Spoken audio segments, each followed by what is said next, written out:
설아야 안 돼. 제발 그만해. 재민의 목소리가 3월의 차가운 산바람에 흩어졌습니다. 하지만 설아는 멈출 수가 없었습니다. 찰칵 찰칵 찰칵. 진돗개 설아의 앞발이 미친 듯이 땅을 파헤쳤습니다. 흙이 사방으로 튀었고 발톱이 돌에 부딪히는 날카로운 소리가 울려 퍼졌습니다. 1년 동안 기력을 잃고 풀이 죽어있던 설아가 갑자기 이런 엄청난 힘을 발휘하다니 믿을 수가 없었습니다. 형님, 설아가 완전히 이상해요. 동생 재훈이 놀란 목소리로 외쳤습니다. 아버지 일주기 성묘를 위해 온 가족이 당황한 채 서 있었습니다. 설아의 눈에는 무언가 절박한 빛이 돌고 있었습니다. 마치 반드시 이것을 파내야 한다는 듯이 말입니다. 입에서는 거친 숨소리가 새어나왔고 온몸이 땀에 젖어 있었습니다. 설아야 제발. 아내 수진이 울먹이는 목소리로 말했습니다. 아버지 무덤을 이렇게 파헤치는 설아의 모습이 너무나 충격적이었습니다. 끙끙깽. 설아가 낮게 신음하며 더욱 격렬하게 땅을 팠습니다. 발톱에서 피가 나기 시작했지만 멈추지 않았습니다. 마치 그 밑에 무언가 정말 중요한 것이 있다는 걸 확신하는 것 같았습니다. 이상합니다. 정말 이상해요. 재민이 중얼거렸습니다. 15년간 동물병원을 운영하면서 이런 광경은 처음 봤습니다. 동물의 본능이 이렇게 강렬하게 발현되는 경우는 극히 드물었으니까요. 그때였습니다. 툭. 설아의 발톱이 뭔가 단단한 것에 부딪혔습니다. 설아가 갑자기 멈췄습니다. 그리고는 구멍을 들여다보더니 가늘게 울부짖기 시작했습니다. 아우. 그 울음소리는 1년 동안 들어본 어떤 소리와도 달랐습니다. 절망과 간절함, 그리고 무언가를 호소하는 듯한 애절함이 모두 담겨 있었습니다. 도대체 뭐가 있는 거지? 재민이 떨리는 손으로 구멍을 들여다봤습니다. 흙 사이로 하얀색의 무언가가 보였습니다. 설마. 그 순간 재민의 등골이 서늘해졌습니다. 이건 분명 평범한 상황이 아니었습니다. 설아는 여전히 구멍을 향해 깽깽 울고 있었습니다. 1년 동안 보지 못했던 강렬한 감정이 그 작은 몸짓에 모두 담겨 있었습니다. 설아가 정말 뭔가를 알고 있는 거구나. 재민이 깨달았습니다. 아버지가 늘 하시던 말씀이 떠올랐습니다. 설아는 특별한 아이야. 나중에 꼭 필요한 순간이 올 거야. 그리고 아버지 무덤 밑에 숨겨진 그것은 과연 무엇이었을까요? 이 모든 이야기는 1년 전 아버지가 돌아가신 후 설아가 보이기 시작한 이상한 행동에서 시작됩니다. 여보, 설아 저러다가 정말 죽는 거 아니야? 수진의 떨리는 목소리가 새벽 공기를 갈랐습니다. 재민은 진료실 유리창 너머로 마당 한 구석에 웅크린 설아를 바라보며 깊은 한숨을 내쉬었습니다. 7년 전 아버지가 직접 데려온 진돗개였지만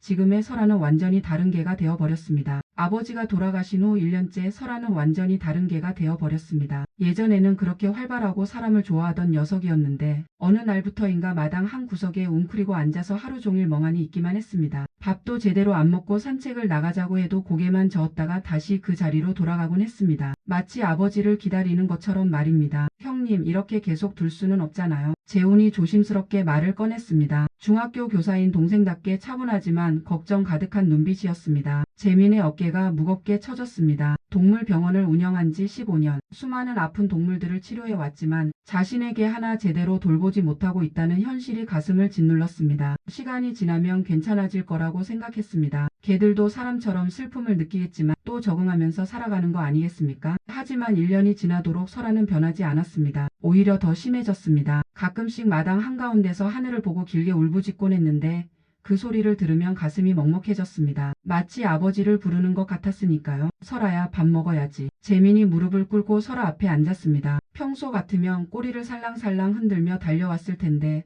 설아는 재민을 바라보더니 다시 고개를 돌려버렸습니다. 그 무관심한 눈빛이 재민의 가슴을 후볐습니다. 재민은 지난 1년 동안 설아에게 온갖 검사를 다 해봤습니다. 혈액검사, 엑스레이, 초음파, 심지어 MRI까지. 하지만 결과는 항상 같았습니다. 신체적으로는 아무 이상이 없다는 것이었습니다. 동료 수의사들에게 자문을 구해봐도 돌아오는 답은 뻔했습니다. 스트레스성 우울증 같은데요. 시간이 해결해 줄 거예요. 시간이 해결해 준다고요? 벌써 1년이 지났는데도 설아는 전혀 나아지지 않았습니다. 오히려 더 심해지고 있었습니다. 체중은 3kg나 줄었고 윤기 흐르던 털은 거칠어졌습니다. 재민아, 너무 자책하지 마. 재훈이 재민의 어깨에 손을 올렸습니다. 하지만 재민은 고개를 저었습니다. 수의사로서 자신에게 하나 제대로 돌볼 수 없다는 것이 너무 부끄러웠습니다. 동물병원에 오는 보호자들에게는 자신 있게 진단하고 치료 방법을 제시하면서 정작 자신의 설아는 어찌할 바를 모르고 있었습니다. 아버지가 살아 계실 때는 안 그랬는데. 재민이 중얼거렸습니다. 아버지와 설아의 관계는 정말 특별했습니다. 아버지가 마당에 나가 앉으면 설아는 항상 옆에 바짝 붙어 앉았고 아버지가 산책을 나가면 꼬리를 흔들며 따라 나섰습니다. 밤늦게 진료를 마치고 집에 돌아와도 설아는 아버지 방 앞에서 잠들곤 했습니다. 아버지가 기침만 해도 설아는 바로 달려가서 걱정스러운 눈빛으로 아버지를 바라봤습니다. 설아는 특별한 아이야. 아버지가 자주 하시던 말씀이었습니다. 그때는 그냥 설아를 아끼는 마음에서 하신 말씀인 줄 알았는데 지금 생각해보니 정말 특별한 무언가가 있었던 것 같았습니다. 수진아, 오늘 설아 밥은 먹었어? 조금만 먹었어요. 그것도 억지로 먹인 거예요. 수진의 목소리에 걱정이 가득했습니다. 간호사인 수진은 설아를 돌보는 일에 재민만큼이나 신경을 썼습니다. 재훈이 깊은 한숨을 쉬었습니다. 형님, 솔직히 말해서 저도 정말 모르겠어요. 15년간 수의사로 일하면서 이렇게 속수무책인 적은 처음이에요. 그날 저녁 재민은 진료실에서 혼자 설아의 차트를 다시 들여다봤습니다. 1년 동안 기록한 모든 관찰 일지와 검사 결과들이 빼곡히 적혀 있었습니다. 하지만 그 어디에도 명확한 답은 없었습니다. 아버지, 설아가 왜 이러는 걸까요? 재민이 아버지 영정 앞에서 중얼거렸습니다. 아버지의 온화한 미소가 그를 내려다보고 있었습니다. 그 미소를 보고 있으니 문득 아버지가 설아를 처음 데려오던 날이 생각났습니다. 재민아, 이 녀석을 잘 부탁한다. 나중에 꼭 필요한 순간이 올 거야. 그때는 무슨 말씀인지 몰랐는데 지금 생각해보니 예언 같은 말씀이었습니다. 아버지는 정말 설아에게 특별한 무언가를 남겨두고 가신 건 아닐까요? 새벽 3시 재민은 마당으로 나가 설아 옆에 앉았습니다. 설아는 재민을 힐끔 보더니 다시 허공을 바라봤습니다. 차가운 밤 공기가 두 사람을 감쌌습니다. 설아야, 아버지가 그리워? 재민이 조용히 물었습니다. 설아의 귀가 살짝 움직였지만 여전히 고개를 돌리지 않았습니다. 재민은 설아의 등을 천천히 쓰다듬었습니다. 예전보다 훨씬 말라버린 등뼈가 손에 만져졌습니다. 나도 그리워. 정말 많이. 재민의 목소리가 떨렸습니다. 그때 설아가 처음으로 재민을 바라봤습니다. 그 눈에는 깊은 슬픔과 무언가를 간절히 바라는 듯한 빛이 담겨 있었습니다. 뭘 말하고 싶은 거야, 설아야? 하지만 설아는 다시 고개를 돌려버렸습니다. 그리고는 갑자기 하늘을 보고 길게 울부짖기 시작했습니다. 아우. 그 울음소리는 평소와 달랐습니다. 더 애절하고 더 간절했습니다. 마치 무언가를 간절히 호소하는 것 같았습니다. 재민은 그 순간 깨달았습니다. 자신이 수의사로서의 지식에만 의존하고 있었다는 것을요. 정작 설아의 마음은 들여다보려 하지 않았다는 것을요. 아버지가 설아는 특별한 개라고 하셨던 그 말의 진짜 의미를 잊고 있었습니다. 재민은 그날 밤 결심했습니다. 수의사로서의 접근 방법을 바꿔야겠다고요. 과학적 진단보다는 설아의 마음을 먼저 이해해 보겠다고요. 그리고 며칠 후 아버지 일주기 성묘를 앞두고 수진이 제안했습니다. 여보, 설아도 데려가는 게 어떨까요? 아버님 만나면 기분이 나아질지도 몰라요. 그때 재민은 알지 못했습니다. 그 성묘가 모든 것을 바꿀 운명의 날이 될 줄은요. 설아야, 차에 타자. 재민이 설아를 부르는 순간이었습니다. 그때까지 1년 동안 무기력하게 지내던 설아가 갑자기 귀를 쫑긋 세웠습니다. 아버지 일주기 성묘를 가는 날이었습니다.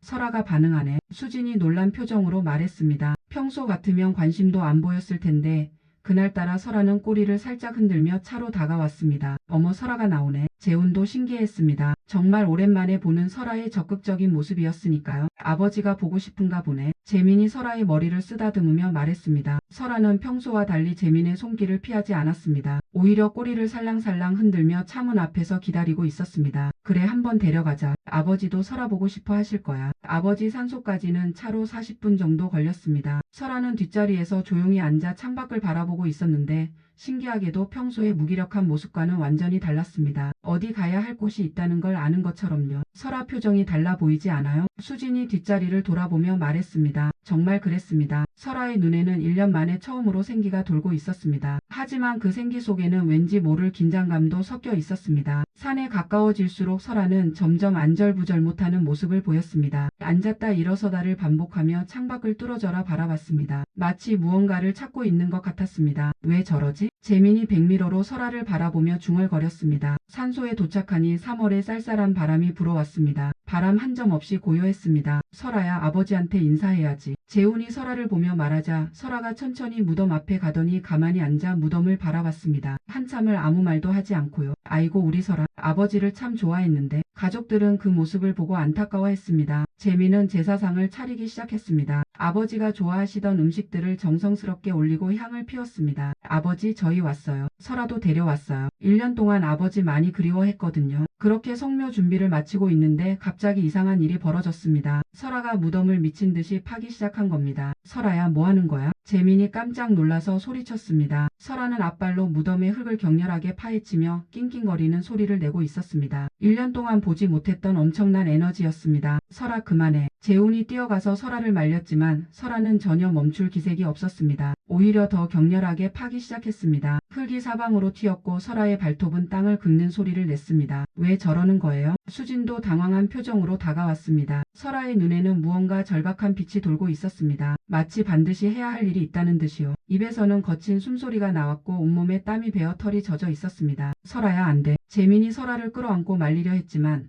설아는 재민의 팔을 빠져나가 다시 무덤으로 달려갔습니다. 그리고는 더욱 필사적으로 땅을 파기 시작했습니다. 형님 이상해요. 설아가 이렇게까지 할 리가 없는데. 재훈의 말이 맞았습니다. 평소 얌전하고 말 잘 듣던 설아가 이렇게 고집을 부린 적은 한 번도 없었으니까요. 설아는 마치 무언가에 홀린 것처럼 계속 땅을 팠습니다. 발톱이 상해서 피가 나는데도 멈추지 않았습니다. 그 모습이 너무나 처절해서 보고 있을 수가 없었습니다. 재민아, 저거 정상이 아닌 것 같은데? 재훈이 걱정스러운 목소리로 말했습니다. 결국 재민과 재훈이 함께 달려들어서 설아를 억지로 끌어안았습니다. 설아는 팔다리를 버둥거리며 저항했지만 두 사람의 힘에는 당할 수 없었습니다. 설아야, 진정해. 재민이 설아를 꽉 안으며 달랬습니다. 하지만 설아는 계속 무덤 쪽을 바라보며 낑낑거렸습니다. 그 눈빛에는 무언가 간절한 것이 담겨 있었습니다. 뭔가 있는 건 아닐까요? 수진이 조심스럽게 말했습니다. 설아가 파던 자리를 들여다보니 조금 들어간 흔적이 있었습니다. 설마. 재민이 무덤을 바라보며 말을 잇지 못했습니다. 마음 한편으로는 터무니없는 생각이 들었지만 설아의 행동이 너무나 이상했으니까요. 설아는 차 안에서도 계속 무덤 쪽을 바라보며 낑낑거렸습니다. 차창에 앞발을 대고 뒤를 돌아보는 모습이 너무나 애절했습니다. 설아야, 왜 그러는 거야? 집에 도착해서도 설아는 계속 이상했습니다. 마당을 빙글빙글 돌면서 헤매더니 갑자기 하늘을 보고 길게 울부짖었습니다. 아우. 그 울음소리는 평소와 달랐습니다. 더 애절하고 더 간절했습니다. 1년 동안 들어보지 못했던 강렬한 울음이었습니다. 그날 밤 재민은 잠을 이룰 수가 없었습니다. 자꾸만 설아의 모습이 떠올랐습니다. 그 필사적으로 무덤을 파던 모습, 차 안에서 계속 뒤를 돌아보던 모습,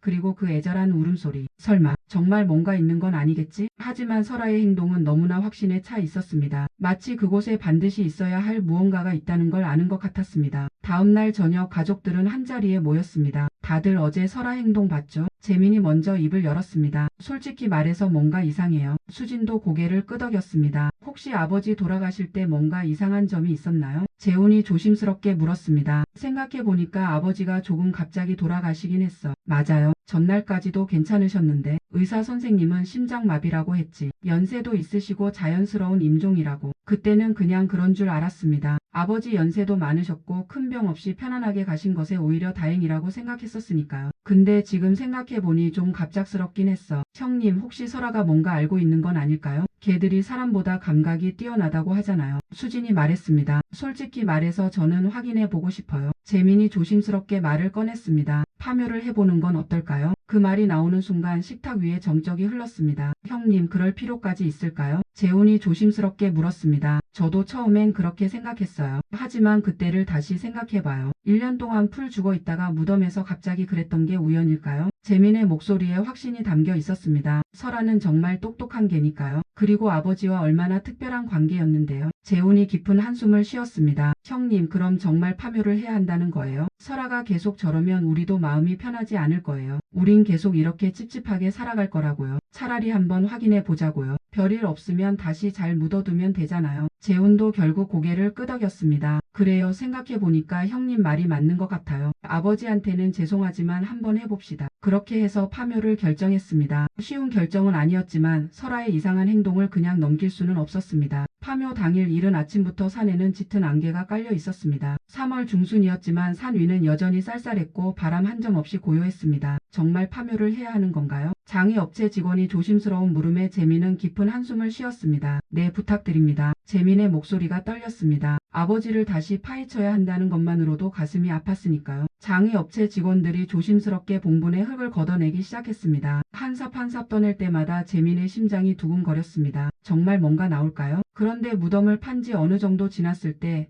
장의업체 직원들이 뭔가를 발견하고 멈칫했습니다.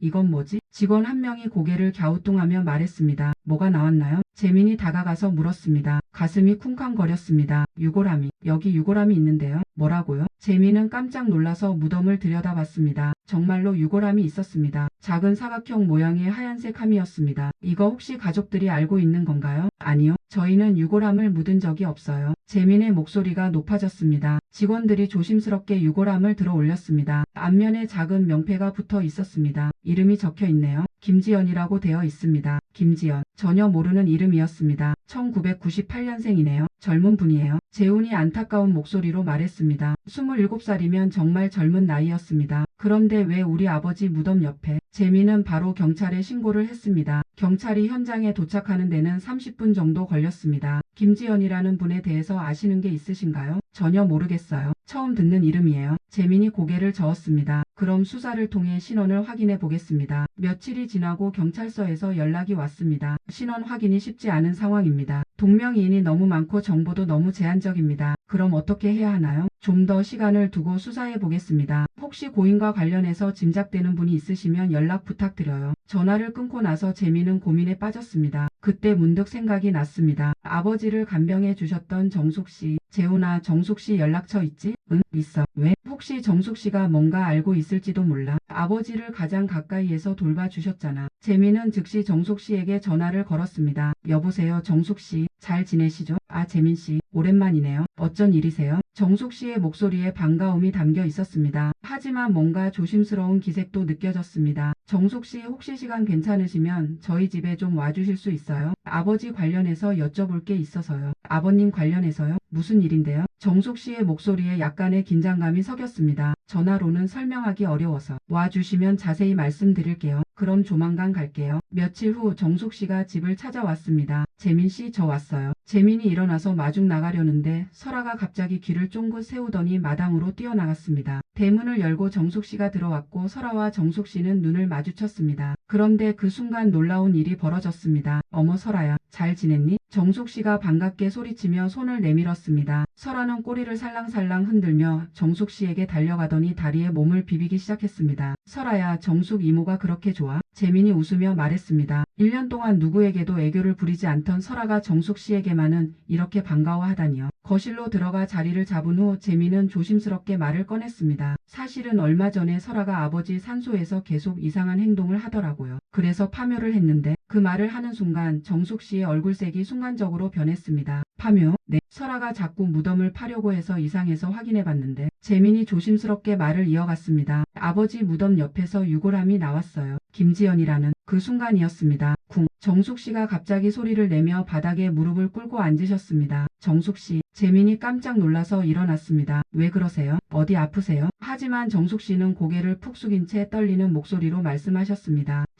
정말 죄송합니다. 정숙 씨의 눈에서 눈물이 흘러내리기 시작했습니다. 제가 잘못했어요. 정숙 씨, 무슨 말씀이세요? 일단 일어나세요. 재민이 정숙 씨를 부축해서 일으켜 세우려 했지만 정숙 씨는 계속 바닥에 앉아 계셨습니다. 안 돼요. 저는 죄인이에요. 정숙 씨, 침착하세요. 무슨 일인지 천천히 말씀해 주세요. 정숙 씨는 한참을 울다가 고개를 들어 가족들을 바라봤습니다. 그 눈에는 깊은 후회와 절망이 가득했습니다. 그거 제가 묻은 거예요. 뭐라고요? 김지연, 제가 묻었어요. 정숙 씨가 다시 고개를 숙이며 울기 시작했습니다. 왜 그런 일을? 재민이 조심스럽게 물었습니다. 이유가 있으신 거죠? 정숙 씨가 아무 이유 없이 그렇게 하시지 않을 걸 알아요. 괜찮으니까 진정하시고 천천히 얘기해 보세요. 정숙 씨는 한참을 울다가 떨리는 목소리로 대답했습니다. 김지연은 제 딸이에요. 그 순간 거실에 정적이 흘렀습니다. 지연이는 태어날 때부터 심장에 구멍이 있어서 어릴 때부터 수술을 받으며 살아왔어요. 정숙 씨의 목소리가 더욱 떨렸습니다. 7살 때 첫 수술, 12살 때 두 번째 수술, 고등학교 2학년 때 세 번째 수술. 지연이의 어린 시절은 거의 병원에서 보냈다고 해도 과언이 아니었어요. 재민은 가슴이 먹먹해졌습니다. 지연이 아버지는 지연이가 13살 때 교통사고로 세상을 떠났어요. 그때부터 저는 혼자서 아픈 딸을 키워야 했습니다. 정숙 씨의 눈물이 뺨을 타고 흘러내렸습니다. 남편이 남겨놓은 보험금과 집까지 팔아가며 지연이의 병원비를 댔어요. 그래도 병원비가 부족해서 간병일, 청소일 닥치는 대로 일했습니다. 그럼 정숙 씨가 우리 아버지 간병하실 때도 네, 그때도 지연이는 병원에 있었어요. 지연이는 참 착한 아이였어요. 엄마 걱정할까봐 아프다는 소리 안 했거든요. 정숙 씨가 잠시 말을 멈추고 눈물을 닦았습니다. 지연이는 의대에 진학했어요. 자신처럼 아픈 사람들을 돌보는 의사가 되고 싶다고 했습니다. 엄마, 내가 의사가 되면 엄마는 이제 일 안 하셔도 돼요라고. 정숙 씨의 목소리가 더욱 떨리기 시작했습니다. 하지만 세상은 호락호락하지 않았어요. 졸업을 앞두고 있던 어느 날 지연이가 쓰러진 겁니다. 어머. 수진이 손으로 입을 막았습니다. 응급실로 달려갔을 때 의사는 심장 상태가 급격히 악화됐다고 했어요. 즉시 대형 수술이 필요하지만 성공 확률은 30%도 안 된다고 했습니다. 정숙 씨의 목소리가 점점 작아졌습니다. 그리고 수술비는 5천만 원이었어요. 5천만 원. 저는 망설일 시간도 없었어요. 돈이 없어도 일단 수술부터 받게 해달라고 의사에게 매달렸습니다. 저희 딸 살려주세요. 돈은 제가 어떻게든 마련할게요 라고 정숙 씨가 흐느끼기 시작했습니다. 하지만 병원에서는 수술비 선납을 요구했어요. 이미 밀린 병원비까지 합쳐서 총 7천만 원을 먼저 내야 한다는 거였습니다. 저는 그 길로 사채업자를 찾아갔어요. 이자가 상당했지만 딸의 생명 앞에서는 그런 것도 중요하지 않았습니다. 정숙 씨의 손을 보니 정말로 상처 자국들이 있었습니다. 수술은 18시간 동안 계속됐어요. 저는 그 시간 동안 병원 복도에서 무릎을 꿇고 기도했습니다. 제발 딸만은 살려달라고. 자신의 목숨을 가져가도 좋으니 딸만은 살려달라고요. 수술 결과는 어떠셨어요? 수진이 조심스럽게 물었습니다. 수술은 성공했습니다. 하지만 지연이는 의식을 찾지 못했어요. 혼수 상태. 언제 깨어날지는 알 수 없다고 했습니다. 정숙 씨의 목소리에 절망이 가득했습니다. 그때부터 저의 진짜 지옥이 시작됐어요. 매달 병원비는 300만 원씩 나갔고 사채 이자도 매달 250만 원씩 갚아야 했어요. 그래서 우리 아버지 간병일을 하루에 4시간씩 자면서 일했어요. 새벽 청소부터 시작해서 낮에는 간병일, 밤에는 식당에서 설거지까지. 그래도 돈이 모자랐어요. 정숙 씨의 얘기를 들으며 재민의 가슴이 아팠습니다. 아버님은 제 사정을 알고 매달 200만 원씩 도와주셨어요. 그 돈이 아니었다면 저는 정말. 정숙 씨가 말을 잇지 못하고 울었습니다. 아버님은 정말 천사 같은 분이셨어요. 저를 친딸처럼 대해주시고 지연이까지 걱정해주시고 아버님이 돌아가시기 전에 말씀하셨어요. 나중에 아주 나중에 정숙 씨도 그렇고 지연이도 그렇고 세상을 떠나게 되면 제 옆에 모시고 싶다. 우리는 가족이니까라고요. 재민의 눈이 붉어졌습니다. 하지만 그 약속은 지켜질 수 없었어요. 아버님이 예상보다 훨씬 빨리 돌아가셨거든요. 정숙 씨의 목소리가 더욱 떨렸습니다. 그리고 한 달 후 지연이가 세상을 떠났어요. 어머. 지연이가 세상을 떠난 그날 밤 저는 병원 복도에서 하염없이 울었어요. 세상에 혼자 남겨진 기분이었거든요. 정숙 씨가 고개를 떨구었습니다. 지연이 장례를 치러야 하는데 돈도 없었어요. 통장에 남은 돈은 고작 20만 원 정도였어요. 가장 간소하게 장례를 치렀어요. 빈소도 없이 화장장에서 바로 화장하는 것으로. 지연아, 엄마가 이것밖에 못해줘서 미안해라고. 정숙 씨의 목소리가 끊어졌습니다. 화장을 마치고 유골함을 받았을 때 직원이 물어봤어요. 육골은 어떻게 하실 건가요?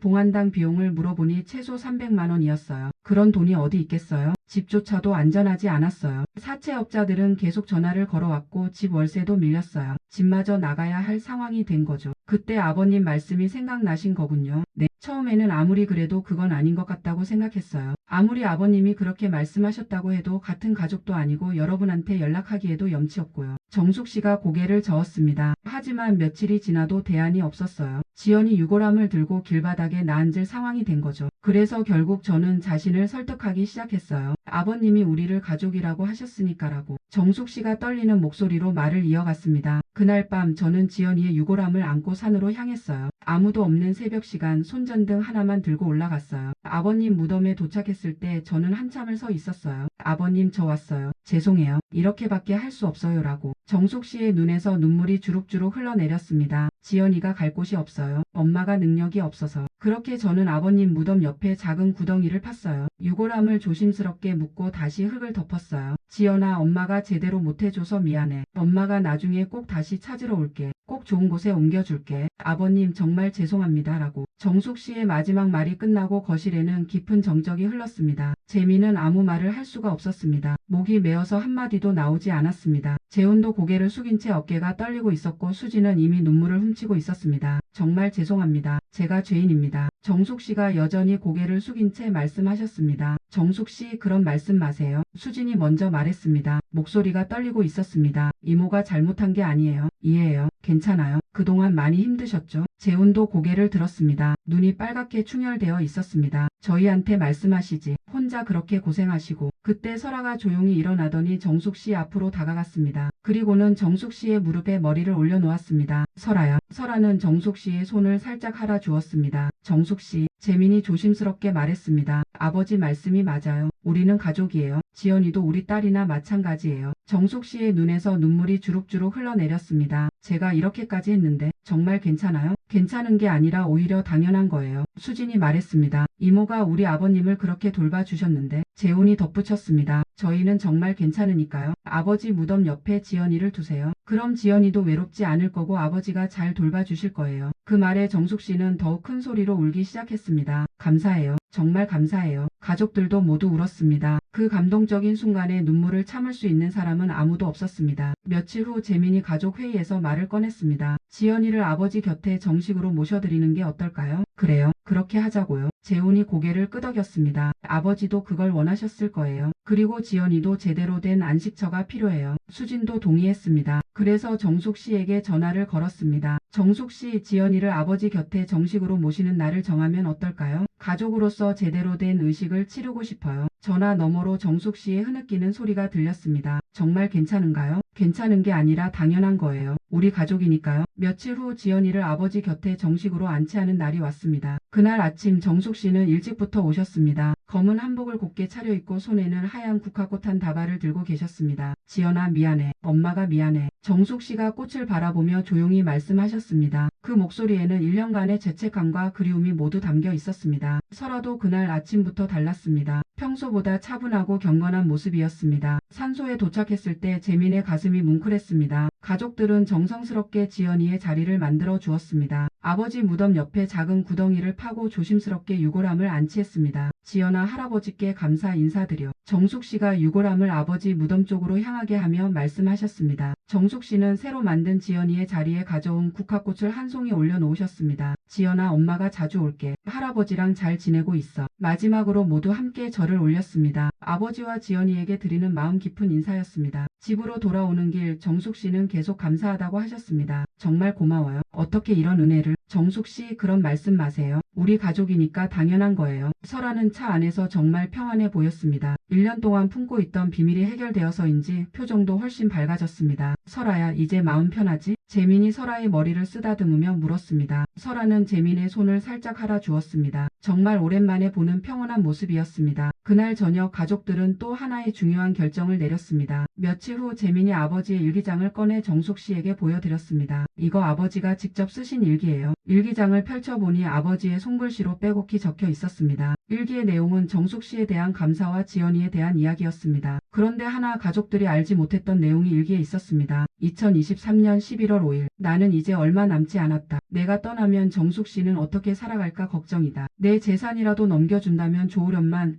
그건 내 자식들에게 미안한 일이라 말할 수가 없다. 고민이 많은 밤이다. 그리고 며칠 뒤 아버지는 세상을 떠나셨습니다. 정숙 씨, 저희도 결정했습니다. 재민이 말했습니다. 우리가 아버지 뜻을 이을게요. 아버지가 정숙 씨에게도 재산을 나눠주고 싶어 하셨잖아요. 안 돼요. 그건 정말 안 돼요. 정숙 씨가 깜짝 놀라며 손을 저었습니다. 이미 너무 많이 받았는데 어떻게 재산까지. 정숙 씨, 이것도 아버지 뜻이에요. 우리가 무시할 수 없어요. 아버지 유언이에요. 재훈이 일기장을 들어보이며 말했습니다. 정숙 씨, 거절하시면 오히려 아버지가 서운해 하실 거예요. 이모는 정말 저희보다도 아버지를 잘 돌봐주셨어요. 그런 이모 때문에 저희도 든든했고요. 그리고 아버지뿐만 아니라 저희도 정숙 씨를 가족처럼 생각해요. 그런 이모가 이렇게 힘든데 저희가 도와야죠. 국 정숙 씨는 가족들의 강력한 권유에 못 이겨 받기로 하셨습니다. 물론 재산의 일부였지만 정숙 씨가 앞으로 숨통이 트일 정도의 금액이었습니다. 정말 감사해요. 어떻게 이런 은혜를. 정숙 씨, 그렇게 고마우면 열심히 사셔서 저희한테 다 돌려주세요. 정숙 씨는 그 자리에서 한참을 울며 고마워하셨습니다. 그로부터 몇 주가 지났습니다. 정숙 씨는 아버지의 유산 일부를 받으신 후 사채 빚도 모두 갚으시고 작은 아파트도 마련하셨습니다. 하지만 무엇보다 달라진 건 정숙 씨의 표정이었습니다. 이제서야 편안한 미소를 보이셨습니다. 정말 꿈만 같아요. 정숙 씨가 가족들의 집에 놀러 오셔서 말씀하셨습니다. 이런 날이 올 줄 누가 알았겠어요? 그리고 가족들은 또 하나의 제안을 했습니다. 정숙 씨, 혹시 설아와 함께 지내실 생각 없으세요? 네? 설아를요? 정숙 씨가 깜짝 놀라셨습니다. 저희가 워낙 바빠서 설아가 낮에 혼자 있는 시간이 많거든요. 그리고 이모도 혼자 계시고 설아도 이모를 정말 좋아하고 이모도 외롭지 않으실 테고 서로에게 좋을 것 같아서요. 정숙 씨는 설아를 바라보셨습니다. 설아는 마치 대화 내용을 알아듣는 것처럼 정숙 씨 곁에 다가가서 앉았습니다. 설아야, 이모랑 같이 살래? 정숙 씨가 설아에게 물어보셨습니다. 설아는 꼬리를 흔들며 정숙 씨의 손을 할아 주었습니다. 마치 그럼요라고 대답하는 것 같았습니다. 어머 봐요. 설아가 좋다고 하네요. 네, 좋아요. 저도 설아와 함께 있으면 정말 좋을 것 같아요. 그렇게 해서 설아는 정숙 씨와 함께 살게 되었습니다. 설아가 떠나는 날 가족들은 모두 아쉬웠지만 한편으론 안심이 되기도 했습니다. 설아야, 정숙 이모 잘 모셔드려. 재민이 설아의 머리를 쓰다듬으며 말했습니다. 설아는 재민의 얼굴을 빤히 바라보더니 작게 짖었습니다. 알겠다는 듯이요. 자주 보러 올게 설아야. 재훈도 설아를 안아주며 말했습니다. 재민씨, 재훈씨, 수진씨 정말 감사해요. 이제 저도 가족이 생겼네요. 그날 이후 정숙씨와 설아는 정말 행복하게 지냈습니다. 일주일에 한 번씩은 가족들이 정숙씨 집에 놀러 가곤 했는데 갈 때마다 정말 행복해 보였습니다. 어머 설아야 산책하자. 정숙씨가 말씀하시면 설아는 신이 나서 꼬리를 흔들며 따라갔습니다. 설아가 정말 건강해졌네요. 재민이 말했습니다. 설아의 털도 윤기가 흐르고 표정도 훨씬 밝아졌습니다. 저도 설아 덕분에 매일이 즐거워요. 아침에 일어나면 설아가 반겨주고 저녁에도 함께 있어주고 정말 외롭지 않아요. 그리고 산책도 매일 하게 되니까 건강해진 것 같아요. 설아야, 정숙 이모가 좋아? 수진이 설아에게 물어봤습니다. 설아는 꼬리를 흔들며 정숙 씨를 바라봤습니다. 정말 정숙 씨를 좋아한다는 게 느껴졌습니다. 그렇게 1년이 흘렀습니다. 아버지 이주기가 다가왔습니다. 그동안 가족들에게는 정말 많은 일들이 있었습니다. 정숙 씨는 이제 완전히 가족의 일원이 되셨고 설아는 정숙 씨와 함께 정말 행복하게 지내고 있었습니다. 이주기 성묘 전날 밤 가족들은 모두 정숙 씨 집에 모였습니다. 내일 아버지 이주기네요. 재민이 말했습니다. 벌써 2년이 지났다니 정말 시간이 빠르네요. 그러게요. 정말 많은 일이 있었어요. 정숙 씨가 설아를 쓰다듬으며 말씀하셨습니다. 설아는 정숙 씨 무릎에 머리를 기대고 편안하게 있었습니다. 정말 평화로운 모습이었습니다. 설아야, 내일 할아버지 만나러 가자. 정숙 씨가 설아에게 말씀하셨습니다. 설아는 꼬리를 살짝 흔들어 보였습니다. 아직도 아버지를 기억하고 있는 것 같았습니다. 다음날 아침 가족들은 모두 함께 산소를 향했습니다. 정숙 씨와 설아 그리고 재민 가족 모두가 함께였습니다. 3월의 산은 정말 아름다웠습니다. 곳곳에 봄꽃들이 피어있고 새들이 지저귀는 소리가 들렸습니다. 정말 좋은 날씨네요. 아버님도 기뻐하실 것 같아요. 산소에 도착했을 때 재민은 깜짝 놀랐습니다. 무덤 주변에 작은 들꽃들이 가득 피어 있었으니까요. 마치 누군가 일부러 심어 놓은 것처럼 예쁘게 피어 있었습니다. 이 꽃들은 언제? 재훈도 신기했습니다. 작년에는 이런 꽃들이 없었는데요. 자연적으로 피어난 것 같네요. 정말 예쁘네요. 마치 아버님이 우리를 위해 준비해 주신 것 같아요. 가족들은 무덤 앞에서 차례를 지냈습니다. 아버지, 저희 왔어요. 저희 모두 건강하게 잘 지내고 있어요. 아버님, 저도 잘 지내고 있어요. 정말 감사해요. 정숙 씨도 말씀하셨습니다. 지연아, 엄마도 이제 정말 행복해. 할아버지랑 함께 있어서 외롭지 않지? 그때 설아가 갑자기 일어나더니 무덤 주위를 천천히 걸어 다니기 시작했습니다. 하지만 2년 전과는 완전히 달랐습니다. 불안해하거나 파려고 하는 게 아니라 그냥 평온하게 걸어 다니는 거였습니다. 설아가 인사하는 것 같네요. 재훈이 말했습니다. 설아는 무덤을 한 바퀴 돌더니 가족들 앞으로 왔습니다. 그리고는 무덤을 향해 앉아서 잠시 가만히 있었습니다. 아버님, 설아가 인사드려요. 정숙 씨가 말씀하셨습니다. 설아야, 할아버지한테 잘 지낸다고 말씀드려. 설아는 한 번 더 짧게 짖었습니다. 정말 말하는 것 같았습니다. 그 순간 바람이 살랑 불어왔습니다. 무덤 위에 들꽃들이 바람에 흔들리면서 정말 아름다운 모습을 보여줬습니다. 한참을 그렇게 있다가 가족들은 일어났습니다. 이제 가야겠네요. 아버지, 지연아, 저희 갈게요. 또 올게요. 설아도 마지막으로 무덤을 바라보더니 고개를 숙였습니다. 집으로 돌아오는 길 가족들은 모두 마음이 따뜻했습니다. 정말 좋은 성묘였네요. 마음이 정말 편해졌어요. 저희도요. 설아는 차 안에서 정말 평안해 보였습니다. 창밖을 바라보며 편안하게 있었습니다. 그날 밤 재민은 정말 많은 생각을 했습니다. 2년 전 설아가 무덤을 파던 그날부터 시작된 이 모든 일들. 처음에는 정말 당황스럽고 이해할 수 없었지만